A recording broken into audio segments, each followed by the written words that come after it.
Hi, this is Ben from 561 Music Podcast. Right now, we're trying to get 1,000 subscribers on YouTube. It just helps us get out there more. It also enables us to monetize the podcast, to make it better, do more advertising for it and things like that. Subscribe to the podcast and hit the notifications button. That would be doing us a really big favor. Thank you very much.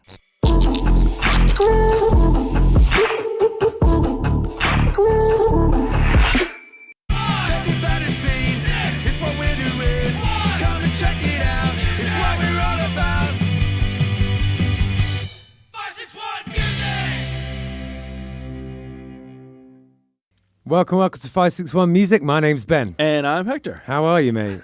I'm doing fantastic. Oh, that's great to hear, man. That's great to hear. And why is that? I'm doing fantastic because we're going on tour tomorrow. Yeah, we are. Yeah. Yeah, and it has to be said that you've done a huge amount to facilitate that and have been dubbed Tour Dad. I have been dubbed Tour Dad, and I don't know how to take that. I don't know if that's good or bad. It's good. It's good. It means that you're a responsible fellow. Or the old guy in the band. I'm not sure. We're all old guys in this band. Yeah. Now, this is going to be fun, man. We've been hearing our first stop tomorrow is Jacksonville / I guess Atlantic Beach technically, and it's Fly's Tie, and we've been hearing a lot of really fun stuff about that place. So. Yeah, we have. Yeah. So John Prestige plays there quite a Yeah. lot, and those guys were saying that they always have a great crowd up there. Yeah. And a lady got in touch with us who plays the tin whistle, and she's going to come play with us, isn't she? Yeah. No, it's everything I've looked it up. Everything I've seen on YouTube, all the photos, everything. It looks like the place gets crazy, which it's like Meg O'Malley's, but like on steroids, you know? It's pretty fun. And then we got a mega drive right after the gig. And we do have a mega drive after the gig. We're going to go straight from there to Valdosta, Georgia. We're going to spend the night and catch, I don't even know, probably 4 or 5 hours of sleep, if that. And then head on up to Memphis, where we're playing at the Hard Rock on Beale Street on Friday night. That's going to be exciting. Rock and roll, baby. And then, we're Saturday we're playing Jonesboro, Arkansas. Mm-hmm. Sunday we're playing down in Huntsville, Alabama. Then we're going back to Memphis. We're spending 3 days in Memphis. We're recording at Sun Studios for 3 days. Then we're going down to Pascagoula, Mississippi, and then back up to Marietta, Georgia, and then our homecoming show down in Stewart. In Carson's, right? Yeah, Carson's Tavern, yeah. Yeah, we had a pretty good weekend this weekend, didn't we, as well? We kind of tied last weekend's gigs into the tour because... Because we could. Well, that, yeah. And also the gig up in Melbourne was pretty far away, to be fair. It's 2 hours away, so I consider that part of the tour. Yeah, exactly. Yeah. We always love playing at Meg O'Malley's. That is a fun place, man. Yeah. That's a very fun place. Yeah, absolutely. So people who are avid listeners of this podcast may remember that about 6 months ago, I bought you a massage for your birthday. You did. And how did it go, my friend? Because you had it today. Well, as life would have it, it was like you got it for me. You got me the gift card for it. It was for my birthday back in December, if I recall. Yeah. Because I had hurt my back on the last time we had gone on the road. Yeah. Because I'm old. And so, I sat on it for a while and didn't use the gift card because my back was messed up. And then eventually my back got better and we bought a different house and just life got in the way. And I finally came across the gift card again recently, and I figured we were going on tour. I should be all like loose and limber. And I got my first massage this morning. That's the first time I've ever had a massage, like a professional massage, not awesome. my wife massage. They're nice, aren't they?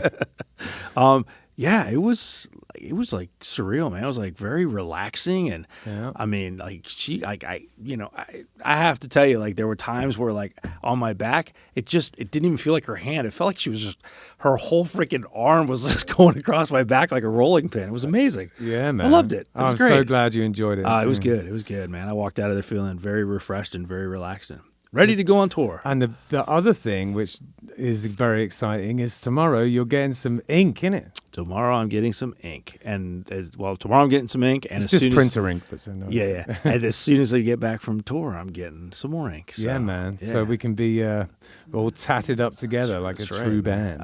I know. I just have the one small piece that I've had for whatever it's been now, 7 years or whatever. So it's time. It's time. It's time to build out the sleeve. Yeah, So, man. Hell yeah. Yeah. So we have Danielle Santilli with us today. How's it going? Hi, how are you guys? Yeah, great. It's really nice to meet you. Yeah, you too. So, I know you're not originally from Florida, are you? No, Yeah, I am not. Where do you hail from? So I am from outside of Philly, actually. Right. And there are a lot of like Philly, Jersey, people in Florida, but Yeah. I never, ever thought I would live here, honestly. Like, I just thought Florida equals old people Sure. and boring. Like, Yeah. honestly, I visited and I was like, wait, what is this special, secret, magical place? I was I'm going to saying. say, shh, don't tell anybody. Yeah, I know. I was like, I don't want to tell all the COVID movers, which I am a COVID mover. Don't tell but anybody. Yeah. It's our own private I know, paradise. I know. So I figured out the secret. Oh, and that's great. Now I'm here. So, do you come from a musical background? What was it when you were growing up? How did you first find yourself getting into music and stuff like that? Yeah, so my parents were sort of like a big influence. Like my dad he's a really amazing piano player, not professionally, but like he just loves it. And That's great. he basically put my sister and I in like Suzuki piano. Oh, that's how you learned. Interesting. When I was 4 years old. And For people who don't know, can you explain a little bit about how the Suzuki method works? Yeah, for sure. So Suzuki is basically play by ear. So you don't really read music until, honestly, I played from like 4 years old to 8th grade. So I don't even know if they ever really had us reading, maybe towards the later years, sort of. But it's really interesting because they basically have these Suzuki books, and there are like specific songs in the books and CDs that come with the books. Well, I guess now it's not CDs, but back then, I'm aging myself, but it was CDs back then. Vinyl. Yes, sure. Yeah. And so every night, like the parents definitely had to be like really involved, and it was kind of like rigid. And so I guess I don't want to say rigid, that sounds bad, but you basically had to like listen to these songs like every night.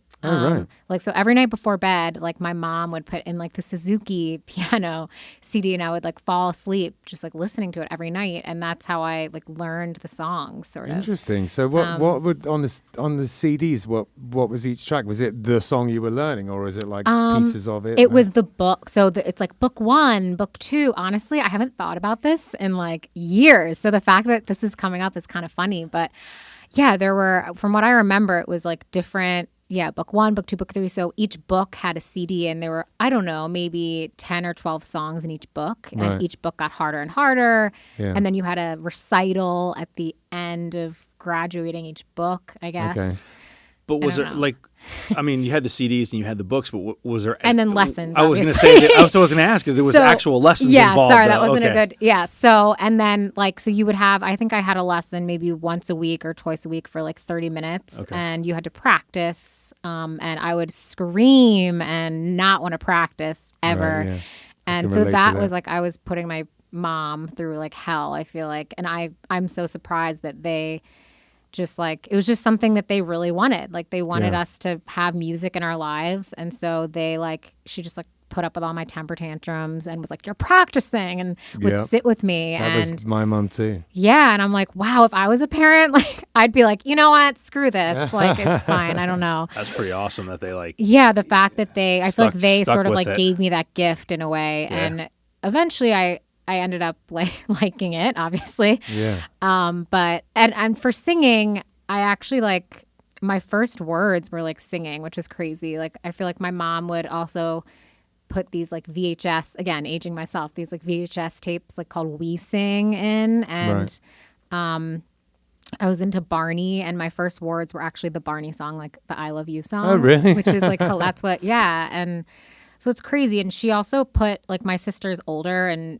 she always tells this story that like, I knew you were musical because she put us in kinder music, just like a music class for kids. And We put our kids. I in was that. like I was a toddler, like, and I wasn't in the class. I was too young to be in the class, but like I was like sitting on my mom's lap, and they were giving the kids like a B, and no one was getting it. And she's like, you were like stomping perfectly or whatever, slapping perfectly like on the beat. And the teacher was like, whoa. So I don't know. I think it was just sort of like, it was ingrained, but I think it was a combo of just like a natural thing, but also ingrained. No, so both. Exactly. I think that when I first came into music teaching, I almost sort of stubbornly believed that it was nurture, because I felt that there's something kind of elitist and sort of a little bit there's this fantasy of like, oh, he's a genius, I hate all that stuff.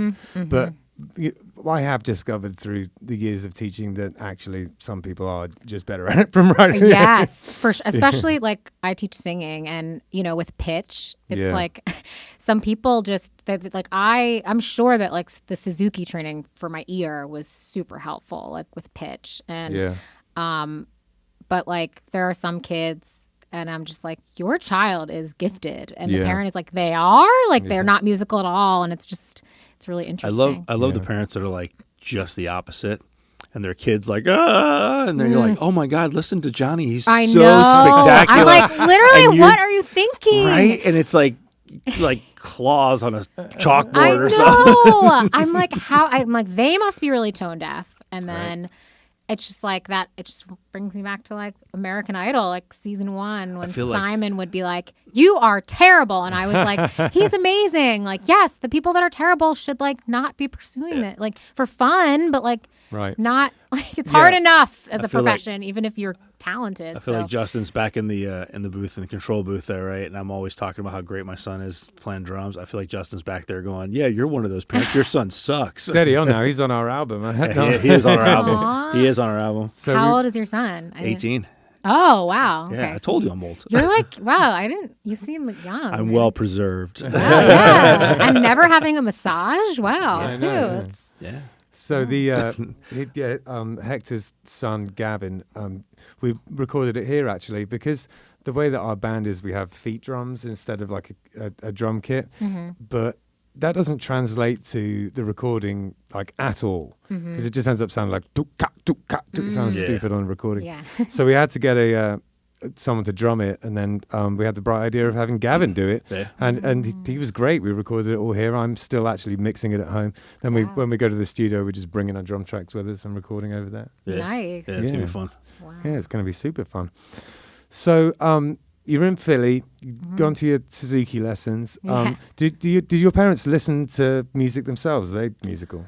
Yeah, I mean, like my mom never really had like lessons or anything growing up, but she could sort of like, she can definitely sing, even though she doesn't really like pursue it, but she like she's just naturally like good at it. And then my dad, has had his lessons and everything, but they listen to like, I feel like growing up, a lot of like Carole King in the car. Like we had a house in the Poconos, if you guys know what those are, in Pennsylvania. I've heard about them, but I don't know very much about them. I've been there. You've been there. It's I don't know how to describe it, but it's like just kind of like the great outdoors, and it's like, I don't know, there's not a lot of people in the Poconos. Right. But it was nice to have that growing up, and yeah, absolutely. But so we would go there actually every weekend. We did like ski racing team. It was a whole thing. So we would drive every weekend, like an hour and a half. And like in the car, I feel like it was just constantly the Carole King album, Tapestry, and like Neil Young randomly. Right, yeah. And then like, I'm trying to think who else, but like those are the two big ones that I just remember over and over and over again. Yeah. But they never like pushed it on us other than playing it in the car or like wanted us to, like, I feel like I was super just into like Britney Spears and gotcha. All of that, like the Spice Girls. Oh, really? Yeah, cool. Just Big like UK. as a kid, it looked really being little, like in kindergarten, and like I just was very like whatever's on the radio, like that's what I was into, like trendy, pop. So yeah, awesome. Just growing up, but so when you got a bit older, were there any musical artists that really sort of captured your sort of imagination? Who were you listening to when you were a teenager? Well, honestly, so I guess that's the interesting thing is like, I feel like my musical taste is kind of all over the place, because I do love like, well, now I love like the oldies, but I guess when I was like when did like Nora Jones's, I don't remember, I think 20 years ago actually, Yeah. because she just re-released it. Right. So I remember like when that album came out, like as a kid being like super into it and listening to it every night, and it was Yeah. just like so soothing to me, and I was obsessed with her. But at the same time I would listen to like the bubblegum like pop stuff. Sure. But Well, then Nora Jones, actually, one of my students, is a big fan, and I've been listening to a bunch of it, and I hadn't really before. And I have to say, I also like Nora Jones. yeah. yeah. Yeah, like that album, I just loved that album. And she didn't know it was going to break like it did. And Yeah. it was just one of those like magical albums. I don't know and every song is different. It's like sometimes with jazz, I get like bored of it, but it's like Yeah. it's more jazz pop, I guess you could Yeah, call and she's it. got a bunch of like country type tunes too. you know, Yeah, I especially don't know. Some newer So stuff. She was big. And then as so my dad always claimed that he hated the Beatles, and I like Right. never heard the Beatles like growing up, which I is feel crazy. like people just say that to be edgy. I literally think that but then he would play on the piano, he would play like a Beatles song, but Right. he'd be like, oh no, he would name like the cover artist, and I'm like, but it's a Beatles song. Yeah. So you like the Beatles. Like he was just trying to be like different. Yeah. But It's a thing that goes around social media every 6 months or so. Is like, Beatles hating memes, and then that whole conversation goes on in the comments. Everyone just back and forthing about it. I think that the thing about the Beatles is, even if you don't like them, you have to kind of accept that they're good. right. You know what I mean? Well, he would be Joe Cocker. He'd be like, it's a Joe Cocker song. Like I get by Right. with a little help from my Oh, friends. yeah. And I'm like, no, that's a Beatles song. Yeah, exactly. And I thought we wrote that. yeah, right. And so I haven't asked him about it in a while. We just kind of, I was like, all right, whatever. I'm going to let you do your thing over there, but think what you want. But in high school, I like discovered the Beatles for the first time. Like I remember hearing Blackbird and being like, what is this? Yeah. Because I always thought the Beatles was like old people, lame music. And I was too cool. And I would hear them on like, now that's what I call hits, the greatest oldies, like commercials. They'd play like Yellow Submarine. Yeah. And I was like, that song is so cheesy. Like as a kid being like, ugh, I hate that song. Yeah, and then yeah. when I heard like, I'm trying to think other than Blackbird, but like all of just so many of their other songs. Yeah. I'm like, oh my God, this is amazing. Yeah, I know. So They're definitely a band for all seasons. They've got so many different sort of periods and so many different songs and so many different styles. They're insane. Yeah, I mean, they're obviously amazing. And then as I got a little older, like Sarah Bareilles has always stuck with me as someone, I guess, because in between when I was sort of like middle school, high school, I was big into musical theater. So I wasn't like songwriting until much later in my life. Right. So What kind of musical theater were you doing? like plays at school. Like I was Right. like the Cool. lead in the Sound of Music. I was Maria in the Sound of Music, and I cool. was like Dorothy in the Wizard of Oz, like all that kind of stuff. So I bet that. I mean, I know from sort of personal experience from doing a bit of that at school that it's really fun, and, Yeah. and there's a whole sort of community of people, and you get to do all that sort of like backstage messing about. yes, It's like it's so much fun. It was so much fun. and also it gives you a lot. It gave me quite a lot of confidence. Totally, yeah. And even like the acting stuff and just getting in front of all those people and like the whole school, it just, I don't know. But I also was really big into like a cappella groups. Oh, cool. And I did a bit of I did barbershop it for back in the 8 day. years, which is Really? another Wow. like 4 years in high school and 4 years in college. Oh, wow.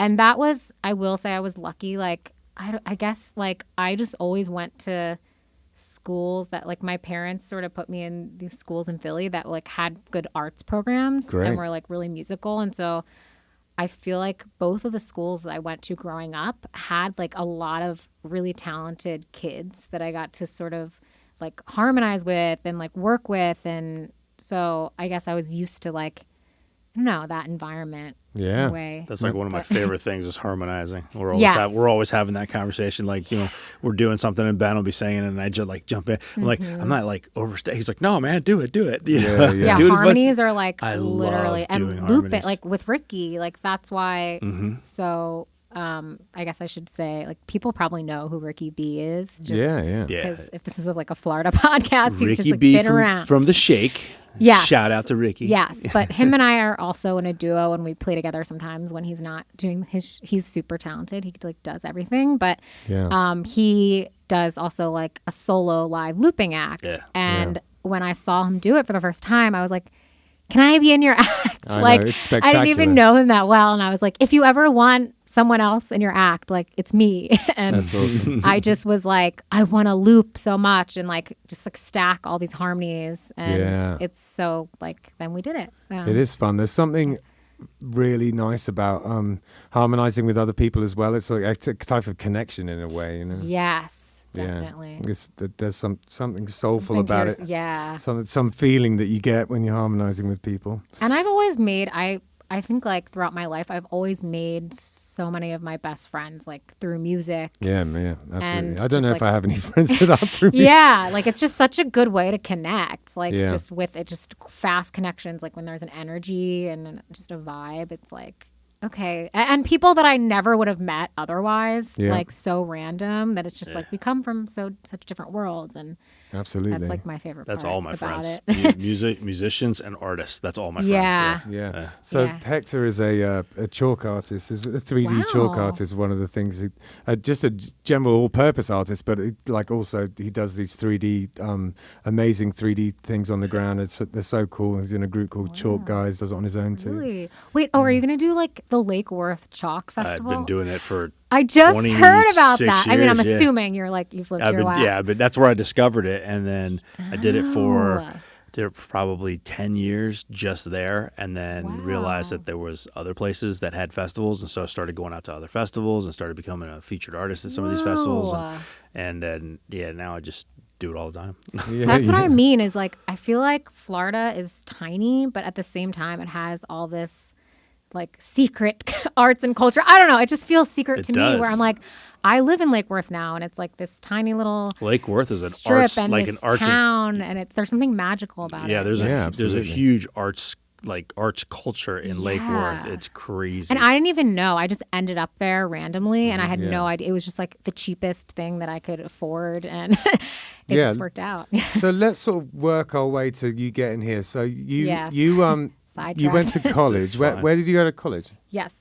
So I went to school in D.C., the George Washington University. Right. And I actually had a singing scholarship to my school. So I did I still was doing like, it was more classical music. So I was doing, some of the musical theater, and we had a bunch of requirements for the scholarship. We had to be in sort of like ensembles and all. I didn't major in music, because at the time I was like, that's the irresponsible thing to do. Right. I need to major in like business and psychology, gotcha, blah, blah, blah. Major in good sense and maths. Yeah, I minored in it. But so like looking back, I'm like, oh man, if I knew now, like, I don't know. You know how you're just like, what's the phrase? Like if you could take your brain when you're old, but then put it in like your young youth body. Is wasted on the young. Yeah.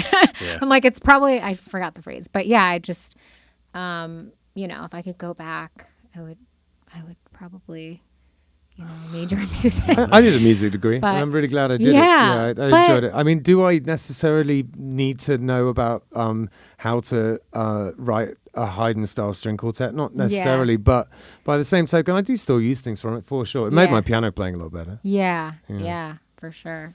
Yeah, but that's cool though. So you did your degree. Even though I did that degree, but I honestly was in music all the time. Like even though I wasn't majoring in it, like because the scholarship and everything, like all my friends were in music. I was in the a cappella group. Like that was my social life. So we had like Pitch parties. Perfect. Yeah, literally. Like we like all watched like the movie together, and we're like, oh my god, like drinking. That's like, a guilty pleasure of mine. I love that. That I was love like all of that. kind of life. I feel like that was life. Yeah, no, it was really real. And so I just I was doing music like all the time, even though, I didn't major, but I never had tried songwriting like ever. It just never like occurred to me, which sounds weird, but I also had I didn't play an instrument. So I played that Suzuki piano growing up. And then when I got to like 8th grade, I went to a new high school, and you had to play sports. They required you to play like sport every season, and I just like didn't have time to practice. So I just was Were like, you good at sport? I mean, I'm not horrible, but I wouldn't call myself good. Gotcha. But they just sort of made you do it regardless. Yeah, they made you do it. And so, I didn't like touch a piano for, all of high school and all of college, which is crazy. And so, like, I was just singing all the time. And then once I graduated and I decided to go into like the healthcare field and like do the 9-to-5 thing, and I was basically just sort of like I was just realizing that I was depressed because I wasn't doing music anymore. Yeah. And I had been doing so much music, and I don't know, like I still felt like it wasn't enough even to just like do the job and like do it sometimes at night or after work. Like, it's difficult to get the energy too if you're really into it and you want to do it a lot, you know. When you get home from work, you're exhausted. I remember actually I would get up like before work at like 6:30 and like do like singing exercises and like try to like do, and I was just like, this is terrible. Like I need more time. And and that's at that point I actually got a keyboard, and I was like, let me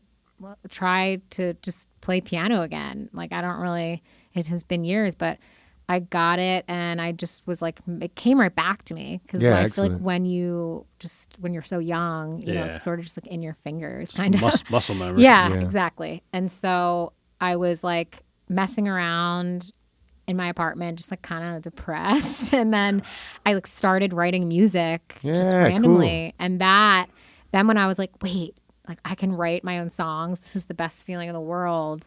Then I was like, all right, I'm quitting this job thing and gonna figure it out. Like I don't know, I just, because I liked to sing and I loved to sing and it was a passion, but like it never did it for me as like singing other people's stuff as much as like once the being the creator and writing the songs like was the thing that just you really get pushed me into it. aim it exactly where you want, you know, say what you want to say, and how like just emotionally healing it can be too. Absolutely. So that got me. Yeah. I mean, you know, all of my songs are very personal like that. And it's definitely, you know, I just showed Hector some lyrics from a song I just wrote. And it's really, I just get it all out there, you know. I don't necessarily play them all to other people. Same. I know. I wrote one the other day and I just like sent it to one friend. I was like, you are the only person that will ever hear this song.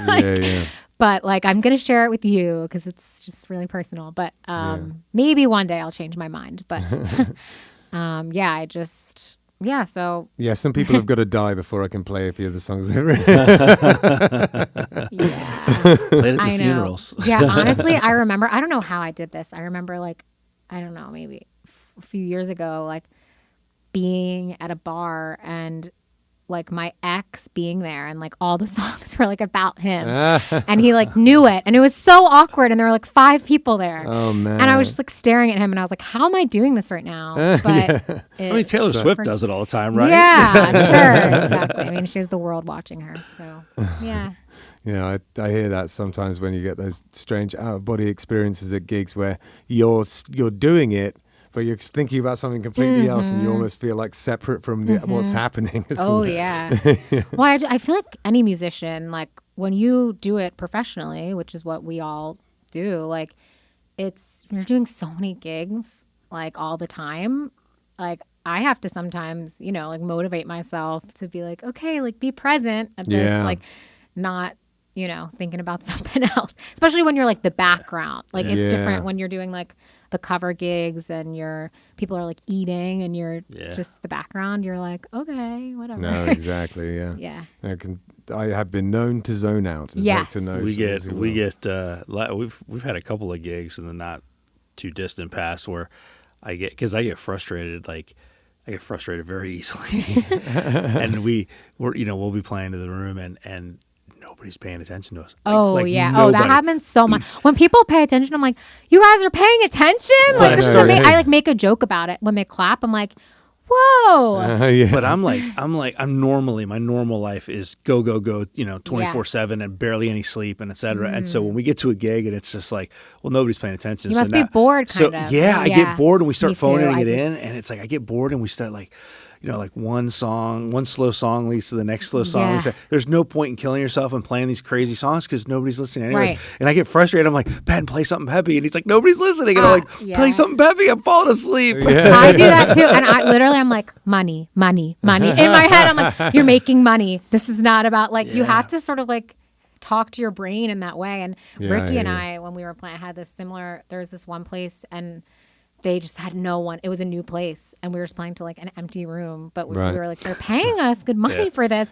You know, it's practice. That reminds me of something I was thinking about. I had a gig recently where someone came over to me, and it was a brunch gig that I was doing for the money, and she came over to me and she wanted to sort of talk music industry, and she was like, "We'll get you out there, don't worry." And I didn't want to tell her I didn't want to be like, "Well, I know what this is. I'm playing for some people for brunch. Like, this isn't, I'm not pinning my hopes and dreams on this gig." Right. Yes. Because I kind of get sometimes I think people have the feeling that, this is your like main thing, and you're here to make it. They want to come and talk to you about like, your career and stuff like that. It's like, I'm just, I'm just like singing the Brown Eyed Girl for no, it's fine. I get that so much. I can so relate to that, and people all the time, and they're just like, "I'm gonna help you out," and I was like, I don't want to be cynical, but like, you're not. And like, I know, and I don't know, and two, just off that thought, they're like, you should try out for like American Idol or The Voice. That's like the only response, and I'm just like, okay. I'm like, yeah, sure. And like I have tried out for them. Like, I don't know. Yeah. There's the classic one of those is people always used to say to us in the UK, "You should put that in the charts." It's my God. Oh, yeah, thanks. Yeah, yeah. That'd be really easy. Let me just get my pocket out and throw it like, that's so. So how often are you gigging now? Or is it like... it's a little bit slower during the summer, but there are some weeks where it was like 4 or 5 times a week, and then I would say now like 2 or 3. But this is this is what you do. Like, this is what I do. I mean, so gigging, and then mostly cover gigs right now. The dream is originals, but cover gigs, and then I teach singing lessons. Okay. And then I also teach meditation. So, but like the bulk of my money, I would say, is the cover gigs. Right on. Which, so that's like between 2 and 4. You were saying something like yeah. And I will say, like, even though they can be annoying, which we all know, like, I feel grateful coming from. I was living in LA before this. And there is not opportunity there for that kind of stuff, and I was waitressing there, so like the fact that I can walk in and get a free meal in a lot of these places and sing, and I just tell myself, like, this is practice. Like, I play to empty rooms sometimes, and we all do. So I try to just sort of, when I get in those modes of like, this is annoying, to remember like how far I've come, sort of. Well, but that's the flip side of what I was saying earlier, like playing the empty rooms and stuff, and you kind of touched on it now, is Florida's this hidden gem, and which is a huge part of why we even started the podcast. Ben came to me and said, there's all this talent nobody knows, and so we started this podcast. And that's the thing, like there's just so much talent here in Florida, and it's just. And so much opportunity. Yes, so much opportunity. Yeah. That's the thing. It's huge here. The community, like the over 55 communities even. And now I'm starting to get hooked up with a couple like agencies, because those are like higher paying even more. And I'm just like, this is crazy. Like, I don't feel stressed about money that much. Which is like insane, because I just living in a city where it's so saturated, like there's talent here, but then like a Nashville or an LA, where like Nashville, I think they are playing for tips, and these other places where it's like, I don't want to be a starving artist. I want to be an artist. Like, no, I hear that. You don't have to be starving. Totally. And I always say that to people who say, will say to me, "Oh, you should move to Nashville, or you should move to LA or something." I'm like, but you don't understand. I make a living as a musician, and I'm not poor. I'm not by any means rich, but I'm not poor either. And like I'm a working musician. Yes. You know what I mean? Which I'm proud of and very happy about. Yeah, and that's where like actually, so the song that I'm going to play, or yeah, played, gonna play. Anyway, the song Dreams is like sort of about that. It's about me going to LA and like having this idea in my head of like what it was going to be to like be in this music city and like trying to make it, and then realizing like your dreams can change and that's okay, and you don't have to be like the star, you know, like this pop star to make it in music. And like as I did it more and more, I was like, you know, for me the dream is honestly like making a good living, doing my music, and like going on tour and being able to do these things and have the community. Like the community of artists is like, as I do this more and more, realize like what drives me. Yeah. And it's about the people for me, like so much. And absolutely. Something that I am impressed with you of, and it's something that I sort of think is that I value, and also that I try and do, is the fact that you figured out that how to diversify in music and make money through numerous ways, you know, because I do the same thing, and I think that that's really how to do it. And there was something that you were telling me about that you were doing when in the pandemic, and you still do occasionally, this called Sound Better. What's that all about? Yes. So it is a website that anyone can join. Any musicians listening, check it out. I'm not promoting them or anything. I'm not paid to do this. But it's essentially a website where anyone who's a musician that's looking specifically for recording. So, you know, if you like, there are a lot of producers on there basically that had tracks, and they'd be looking for like singers to either write a melody and sing on it. I mean, I think there are also musicians who are looking for producers. Basically, any musician looking for work, for someone to hire, essentially. Complement their work. Right.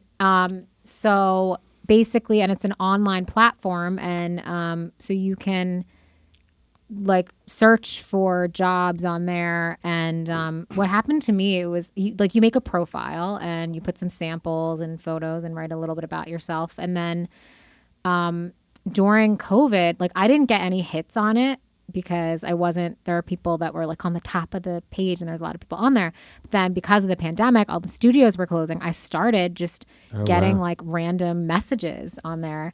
And I started doing jobs, and then the more jobs I did, the more jobs I was getting. Right. Because the algorithm, I guess. Sure. And so the algorithm. Exactly, the algorithm. So I just, it's a really cool way for someone that has like, I have my little studio mic at home and my interface and stuff, and I was making good money on there during COVID, just like from my bedroom recording, which was really cool. That's awesome. So something I was thinking about, which I wanted to ask you is is there anything about LA that you miss? Like, is it in terms of the fact that there is so much talent there and there's so much opportunity there, albeit that it's saturated? Is there anything about it that you miss now you've moved to Florida?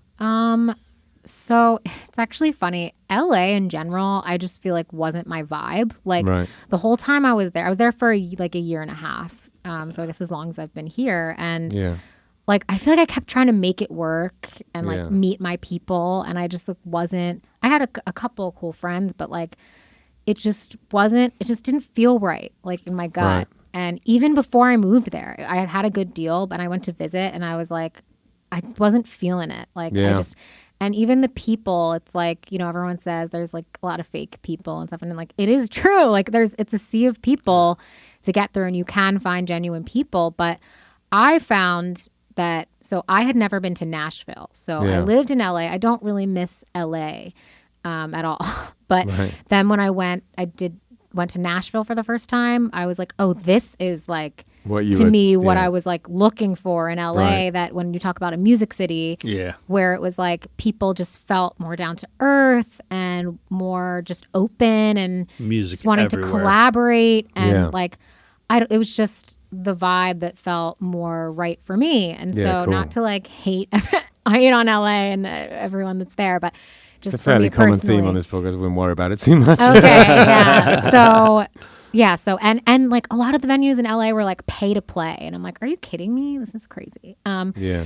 So so when I went to Nashville, I do sometimes like in my mind, I'm like, oh, like think about going there, even though I do really love Florida, just because it's like you're saying, like just the accessibility of like having, it's like all the best people from their small towns like go there. So it's good and bad, because I just went there recently, actually, with Ricky, like a few months ago. Oh, you went with Ricky? Yeah, right. yeah. We played a show. Oh, sick. Okay. Yeah, and I had the best time ever, and I met like so many really crazy talented people, and I was just like, oh my God, like this is so great, and these people are so amazing, and like they want to play with me, and it was just like such inspiration. Oh, cool. But then at the same time, I was like, a lot of them were just like bartenders and like doing, and so it was like, I don't know though, but Florida is sunny and I love the beach, and like there is talent here. It's a funny thing because it's with Florida,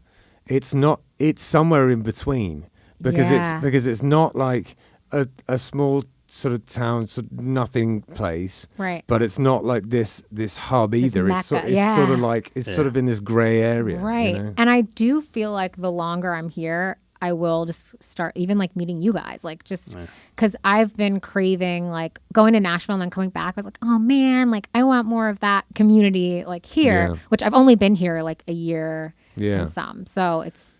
And I've already you got us now. It's all good. It's all good. But I just so and also I was, when I first moved here, I will say I was focusing a lot on wellness stuff.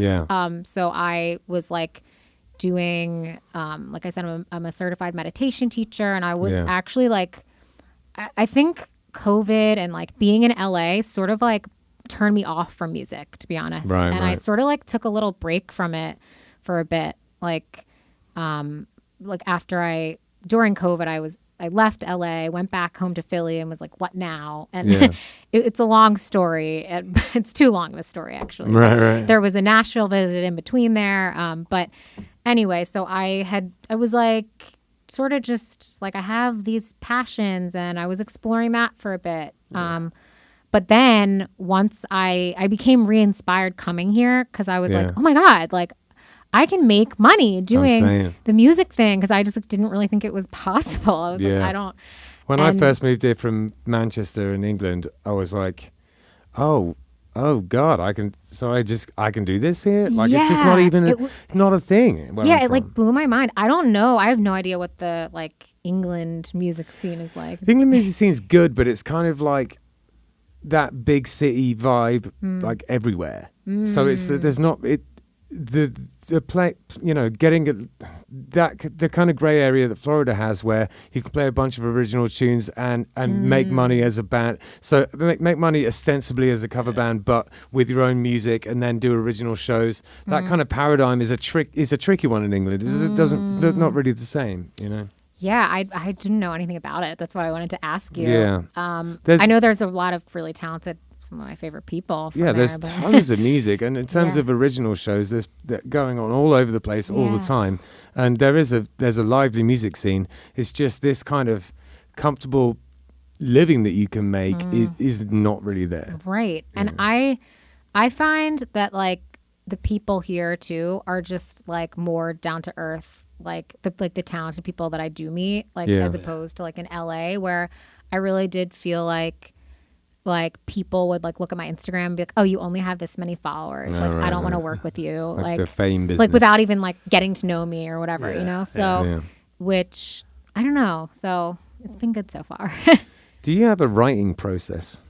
Kind of.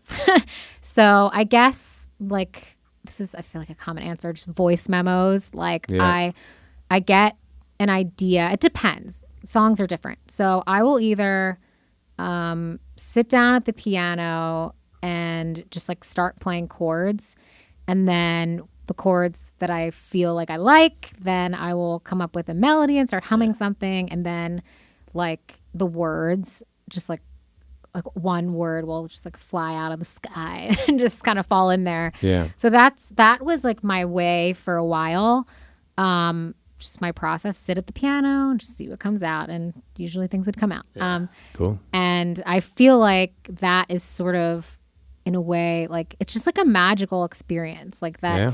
It feels like, I don't know how to, like, yeah, it's just like nothing else. Unless you're a songwriter, you can't really, it does feel like magic where it's like, are these words my words? Like, where is this coming from? And that's what I love about Especially when you really hit a deep vein. Sometimes, you know, that happened to be relatively recently with a song I wrote about my grandmother when she was passing, and yeah, sometimes you feel like you've been struck by a lightning bolt a little bit, or like you're channeling something from somewhere else, which might sound super hippy dippy of me, but it does feel like that sometimes. Yeah, so that's like, I guess, the main process, but I also sometimes just get random melodies in my head and record them on voice memo, and then, you know, obviously with the actually from Sound Better, that website I was talking about earlier, like I've been more recently like getting tracks from producers, and it's cool because like the melody's already there, or not the melody, but the chords are already there. Yeah. So and that's been cool because it's really helped me to like step out of my Danielle genre box. Yeah, sure. Yeah. And then like do something like EDM, and something that I feel like I never would have written this style on my own, just me. Yeah. So like it's a collaboration, and that's why I love co-writes too. Yeah, I listened to a bit of the tune you did with the Cacti guys. That's cool. Thanks. Awesome. Yeah. Well, I will say I didn't actually write that one. That was just vocals. Right. But there are other ones that, well, I don't know if I'll release them. I think we're going to try to do some sync stuff for that. Okay, nice. But that's another huge thing that I feel like not all artists know about it. And it's a really, like when I discovered putting sync, which is essentially like getting your music in movies and TV. Yeah. And how much money you can make from that. Oh, yeah. I was like, whoa, this is amazing. Oh, it's stupid money. Like, yeah. So if you can like find those connections, and I guess maybe that is why people would go to LA, because there's a lot of movies there. Yeah, but, exactly. That to me is like such a cool thing. Absolutely. And it is about contacts, that for sure, you know. Yeah, because when I was living there, I was like, I don't understand. How do these people get in movies and TV? And then I realized I actually started making contacts. I was like, oh, it's literally just about who you know. Yeah. Got it. There's nothing you can do.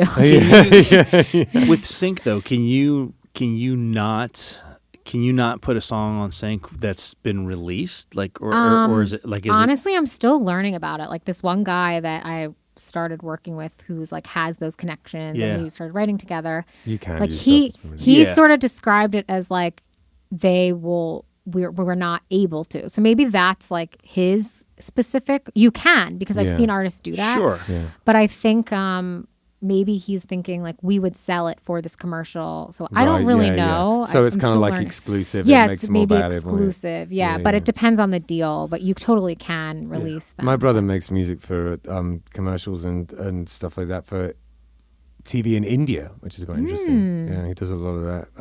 He did like Volvo commercials and things like that, and he'll like write the whole song with his friend, and it's pretty neat. He does a bunch of that. The only thing about it, like, is I know that there are certain ways like companies will send out like write a song that sounds like this, in this time and with this kind of beat, and then like 1 million people submit. That's one way to, and I don't think I recommend. Everyone that I've heard from that does it that way says it's like, you know, brutal. It's terrible, and it's so hard to get that spot, that one spot. Yeah, exactly what they want, because half the time they don't even know what they want. Yeah, that's just throwing that out there in case, in case anyone's like going down that route. There's a lot of companies. You can find people who know what they don't want. And they pretty much don't want everything. You try and get it. Almost feels like I always said I would never be an actor, and I don't know how actors do it. Where like living in LA, like where you can't create the opportunity for yourself. Like you have to be chosen in a way. Yeah. And it's like with us, we can create our own tours, and we can create our own music and put it out and be independent, and still there's a possibility of being successful. Yeah. And I hate like leaving my future up to this person in the room that one day that's like just judging you. It just seems. No, I feel that freedom that you get from being your own boss, and the also the freedom that there is this possibility of. It's really, if you're a kind of a DIY musician, you're as successful as the work you put in and the quality of your product. As simple as that. It's kind of a double-edged sword, though. I mean, everybody talks about how accessible everything is now, with recording software and the internet and everything. And everything's just so accessible. But because it's so accessible, there's everybody who thinks you're a musician is now in the arena. It's not just right. Right? Yes, I make that point all the time. That like Spotify, anyone who thinks those people we talked about earlier who are like singing off key, they can put their album out now. So there's the sea of stuff to go through to be like, how do I find the good stuff? Talking of Spotify, we just got our blue check mark on the Killbillies thing. Pretty chuffed about that. I'm working on that. I'm like, we got it like 2 days ago. I was just looking at it. I was like, hang on a minute, it's on there. Yes, okay, I'm literally gonna go follow you guys like right after this. Yeah, that's awesome. Yeah. So the other question that I like to ask people is, do you practice? Do I practice? There's no right or honestly, wrong answer. Trying to think. Not really that much. I think of those gigs as the practice. If I'm doing 4 or 5 gigs a week, I'm doing the same stuff over and over again. Like, sure. To me, and okay, I will practice, I guess, if it's like something I really care about or like an original music gig like that. Then I would put like, okay, what's the set list going to be? I do practice for those. Right. But I'm just trying to think. And I would say like, I think songwriting is practice. Like that's my practice. Sort of, because that's where I sit, and like writing lyrics has always been the hardest part of songwriting for me. Yeah. And so like. Yeah, me too, kind of. Yeah. I've been trying to just get more serious and like read more like books. Like they have a lot of different books about like how to, the big one is writing better lyrics is one big one that I know like a lot of the Berkeley people use, and it's it has a lot of tips in there, so it feels like homework. I feel like as writers, it's like you just made yourself have homework for the rest of your life. I hear that. Yeah, that's hilarious. I don't know. So I'll tell you what, I think now would be a good time, seeing as we're talking about you writing your songs, for you to play us a couple of your songs. Does that sound good? Yeah. Fantastic. Yeah.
dreams.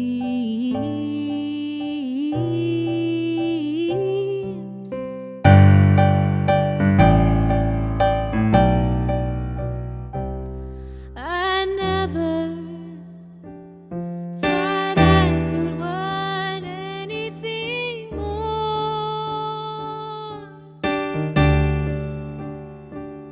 but turns out I might start to open another door.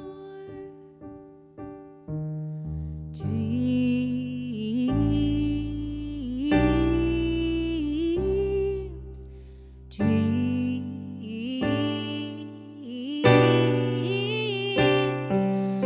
Might think you're failing, but you were just changing.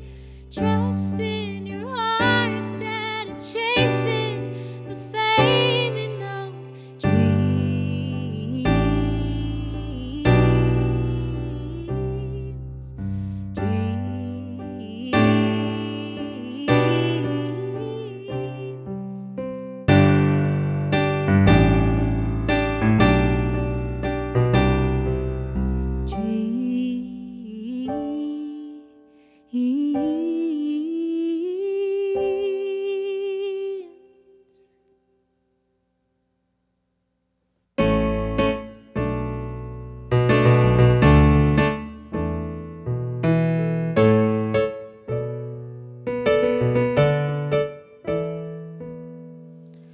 I tried to say goodbye, cut myself off, gave someone else a chance, but it just felt so wrong. Kept kissing other people, but still seeing your face and feel your heart of golden honey, even though you're miles away.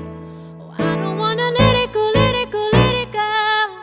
The sweetness of you. No, I don't wanna let it go, let it go, let it go. The sweetness of you.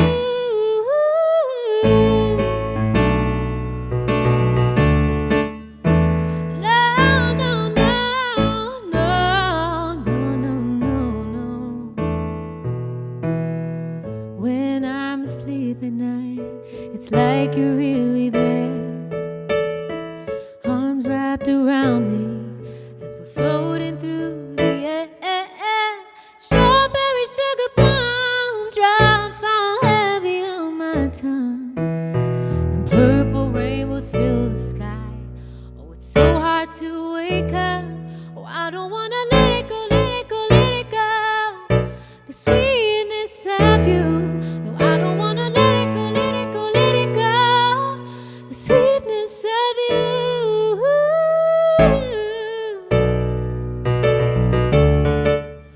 And no, no, no, no, no, no, no, no. Maybe I'll see you again someday beyond my dreams. I don't know the lesson yet this pain is giving me. Can I just sing my blues away? So tired of feeling this way, and wishing you could stay. I don't wanna let it go, let it go, let it go. The sweetness of you. No, I don't wanna let it go, let it go, let it go. The sweetness of you.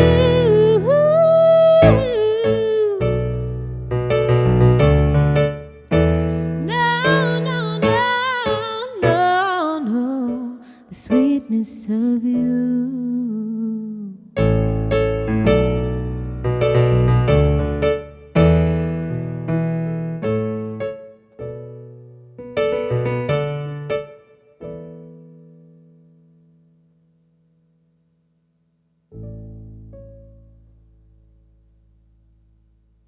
.561 Music is brought to you by Handlebars Bar and Grill.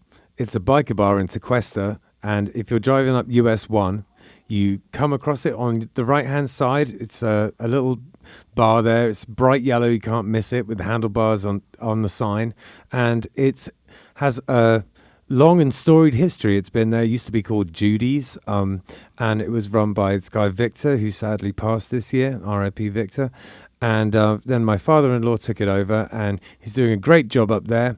There is a bike night every second Thursday of the month, and there is a jam every fourth Sunday of the month. If you're interested in that kind of thing, it's just an all-inclusive, any kind of music, any style, any ability type of a jam.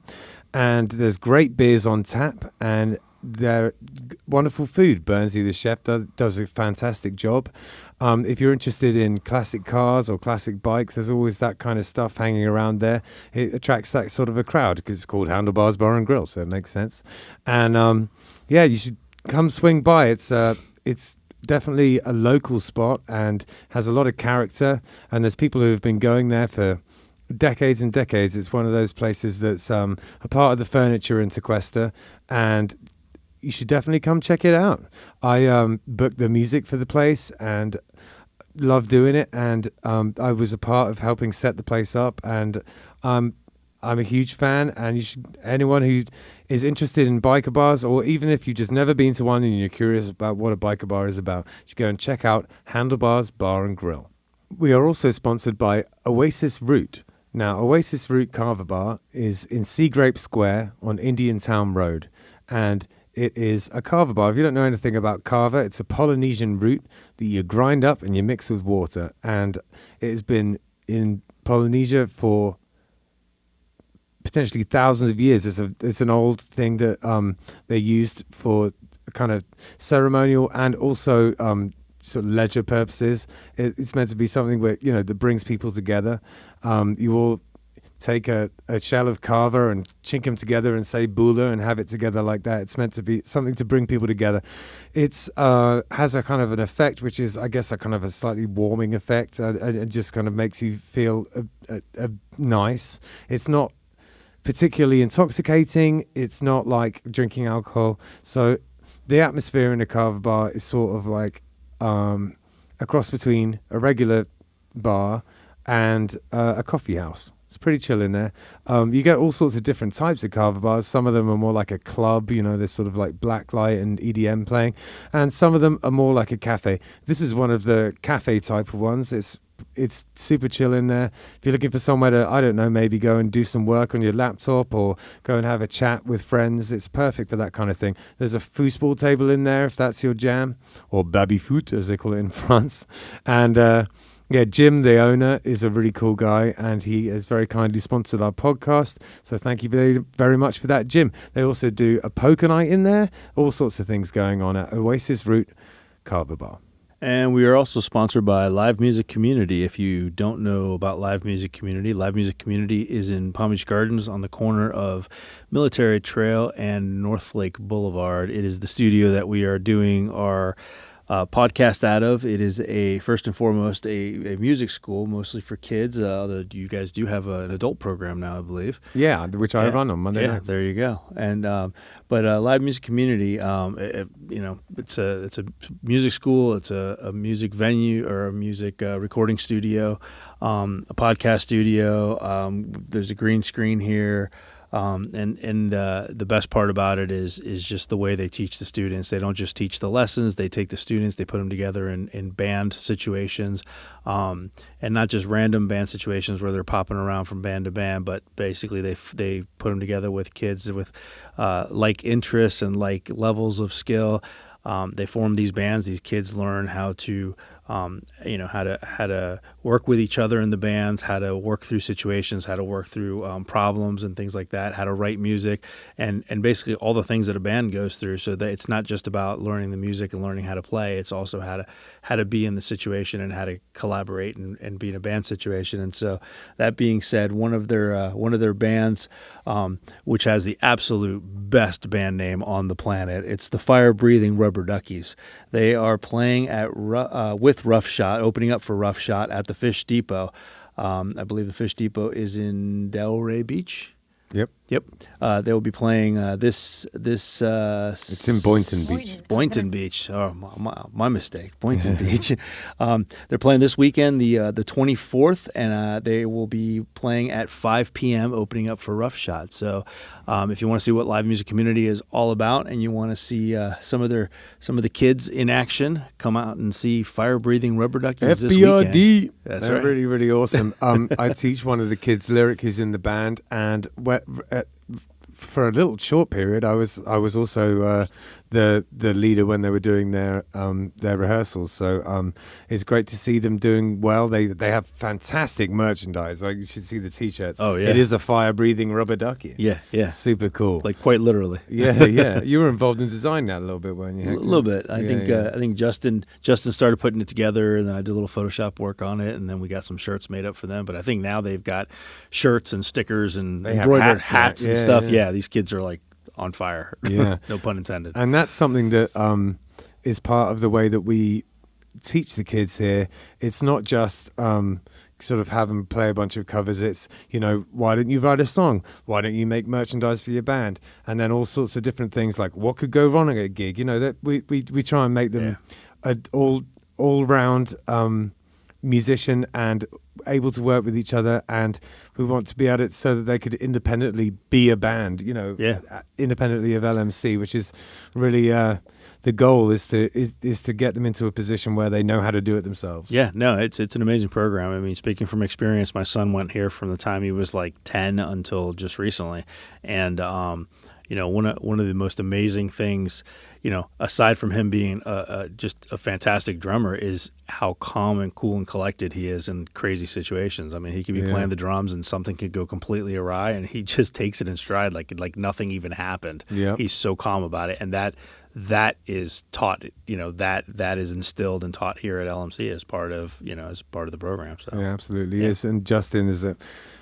a great teacher. Justin's the owner here, and I can't say enough nice things about the way that he deals with the kids here. He's a mentor and just guides them through it, and I have a great amount of respect for the way he teaches there. Yeah. So live music community, it's on the corner of North Lake and Military Trail in Palm Beach Gardens. Come check it out and go support Fire Breathing Rubber Duckies this weekend. Absolutely. So those were some beautiful songs that you just played us, but before we talk about them, do you have any advice that you would give, seeing as we're talking about LMC, do you have any advice that you would give a young musician sort of starting to head out into the world? Yes. Don't do it. No, just kidding. Just kidding. I would say definitely like learning as much as you can how to do things yourself, just because, saving money is key. Yeah. And so I used to be really like resistant to that too. Actually, it was only even more recently, like during COVID, that I started accompanying myself. Right.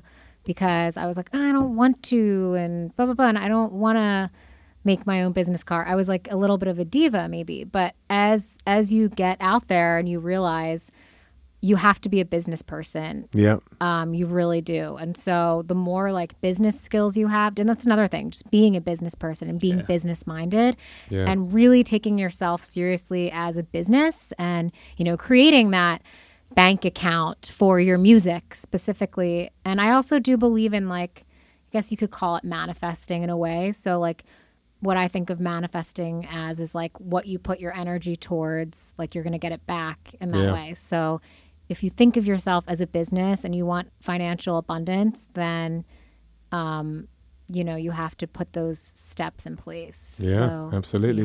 Yeah. Well, the sort of other end of that being is if you don't do it, it's not going to happen. Right. Yeah. Well, I feel, it's sort of like, when you want to take it to the next, if you want to do it for fun, that's one thing. But if you want to be a professional, I would say, just getting all those things. And I'm always, I feel like myself, even just seeing how can I like up my business game and like even at performances. Like I used to have a small sign and now I'm like, okay, it's a little more money, but I'm going to invest the more money in like that tall sign Oh, with cool. the QR code. Yeah, like, there you go. Because you have to think about just those little things like actually matter too. Yeah, they do make a difference. You got to get all of your fire-breathing rubber ducks in a row.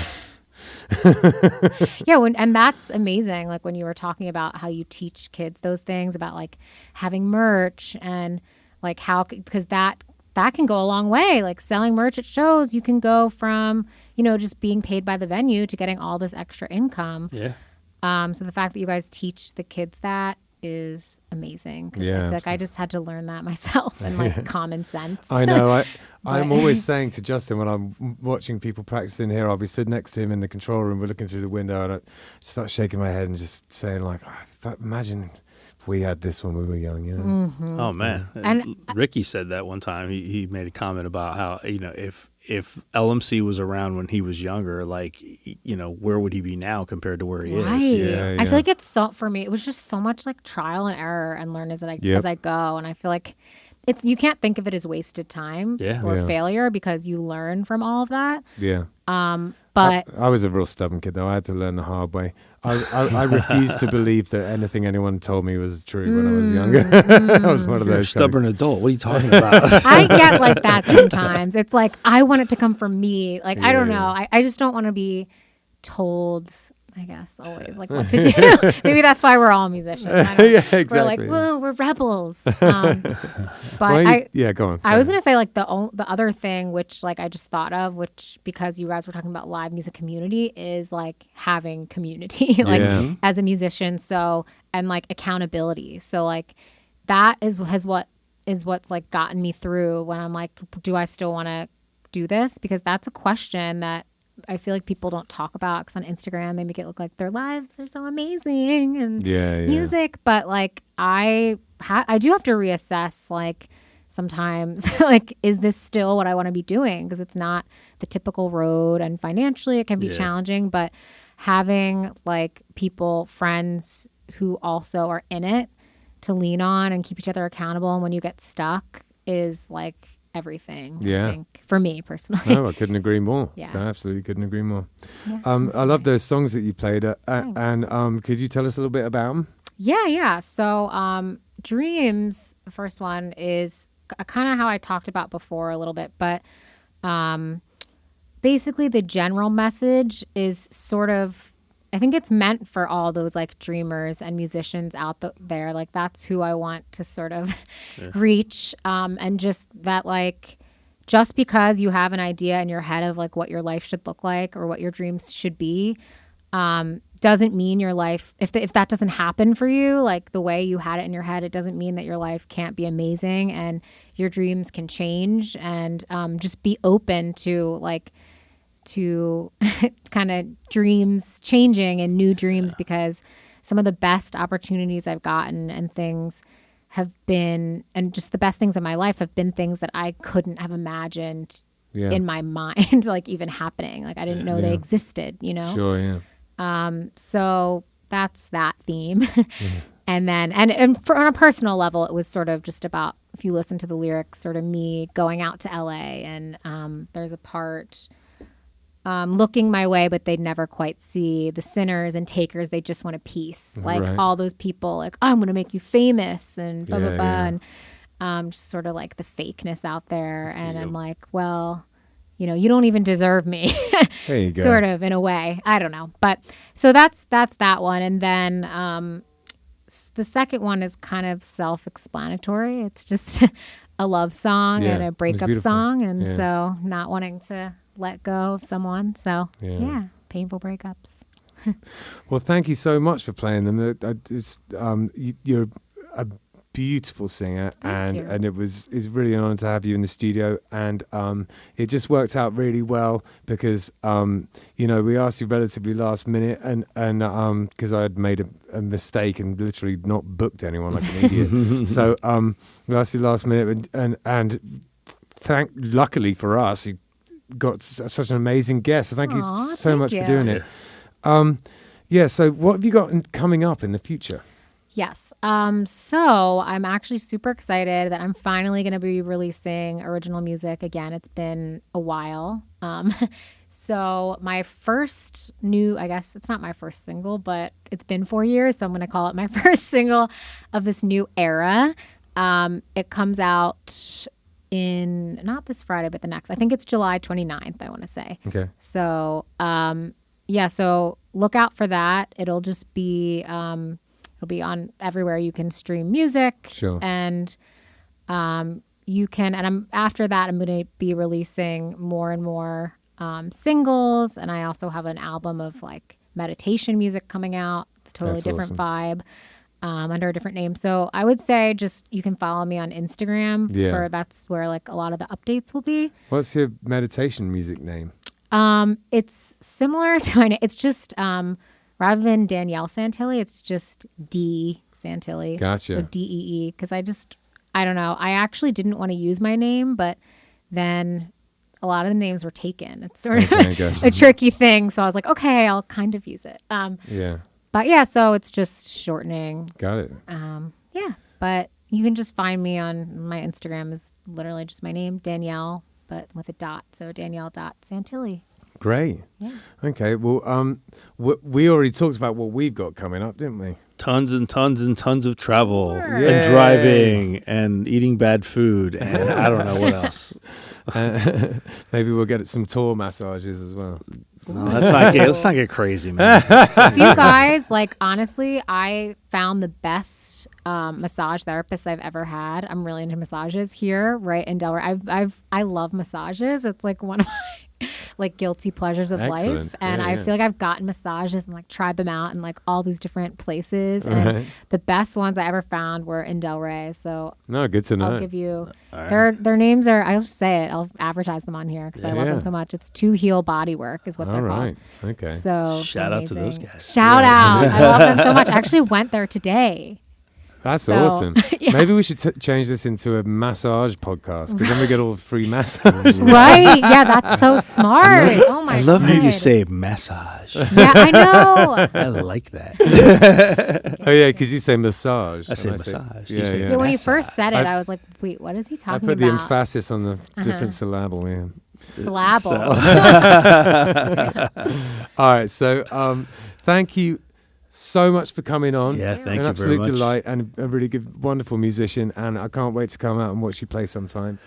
Yeah. And all right. Everybody out there, the usual, 561music.com is our website. There's a donate button on there if you want to donate, obviously. If you want to sponsor the podcast, there's a form on there you can fill out as well. All the episodes are on there. You can stream the episodes on any podcast streaming platforms. You can watch it on YouTube. And if you are watching on YouTube, please like and subscribe. There's a subscribe button up in the corner. It's been there since the beginning of the episode. There's one up in the top left corner and one in the bottom left corner. But please like and subscribe. It's huge for us. If we can get to 1,000 subscribers, we can monetize the YouTube channel, and that is huge for us.